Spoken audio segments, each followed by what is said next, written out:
Olá, o meu nome é Lucas e eu vou-vos contar uma história de quando eu tinha 7 anos. Todos me ralhavam para que eu parasse quieto.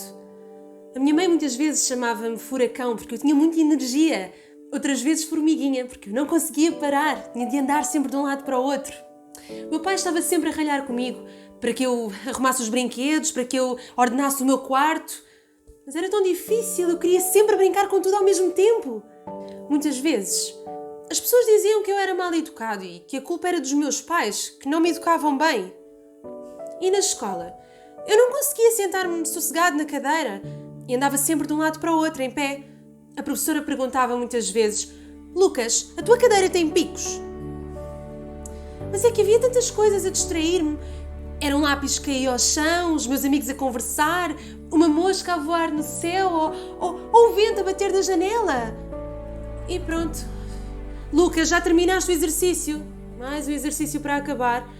A professora escrevia muitos recados para a minha casa, que as notas não eram boas, ou que eu me distraía muito, ou ainda que eu distraía os outros. E o português? Escrever era o pior de tudo. Ai, como era bom não precisar de escrever. E a matemática? Tantos números a dançar, a conversar uns com os outros. Eu começava a imaginar na minha cabeça. E pronto, mais um exercício para resolver e para terminar. Aquilo que eu mais gostava é que um dia alguém me dissesse: parabéns, Lucas, o teu trabalho foi o melhor de todos. Mas eu nunca ouvi. Mas depois chegava a hora do recreio, que era o melhor da escola. Era onde eu podia brincar com todos aqueles meninos das outras turmas. É que os da minha turma já não tinham muita paciência para mim, porque diziam que eu nunca conseguia acabar uma brincadeira. E tinham razão.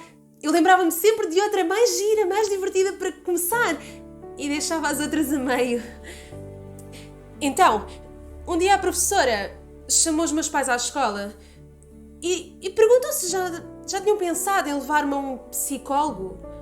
Ao início eu não gostei da ideia, mas não tive grande hipótese. A minha mãe marcou logo uma consulta e eu tive de ir.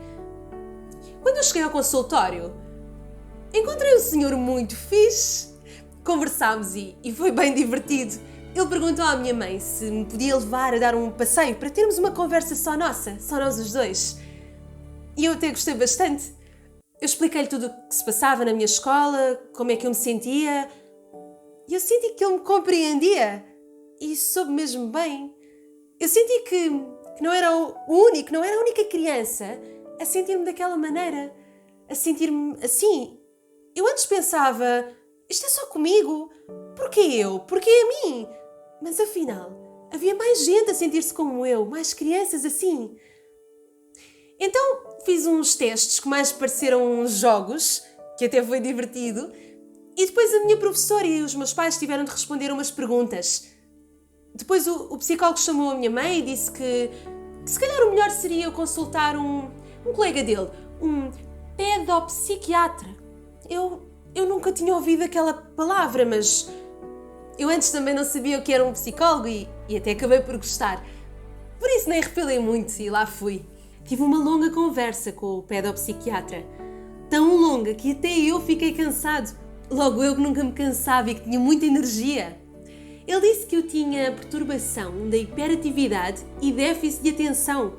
Para abreviar e ser mais simples, chama-lhe só PHDA. Ele deu-me alguns truques e alguns conselhos e, a partir daí, a minha vida mudou. Em casa, na porta do frigorífico, eu passei a ter um quadro com autocolantes de carinhas sorridentes. Quando eu terminava um trabalho de casa, podia colocar uma carinha sorridente e só podia ir brincar depois da carinha sorridente posta no meu quadro. Outra novidade foi o judo. O meu pai dizia que era ótimo para eu gastar as minhas pilhas e energia. Assim que o mestre me conheceu, disse que eu podia ser um dia um grande judoca. E na escola, a professora sentou-me num lugar diferente, lá à frente, na fila da frente, num lugar especial. Daí, eu já não podia ver os colegas a conversar, nem os lápis a cair ao chão, já me conseguia concentrar. A minha caderneta finalmente passou a ter espaço para as visitas de estudo. Um dia, a professora pediu para desenhar algo que nos descrevesse. Eu não sabia o que havia de fazer. Se um animal, se... Eu não sabia. Estive quase a desistir. Mas lembrei-me de desenhar um astronauta, o rei do espaço. Fiz cores e estrelas a acompanhar. Imaginem qual não foi a minha surpresa quando vi o meu trabalho no quadro, na minha sala, para toda a turma ver. Senti-me tão orgulhoso. Todos disseram: que bom trabalho, Lucas! Eu fiquei tão contente. Eu descobri que todas as crianças são diferentes e todas são especiais.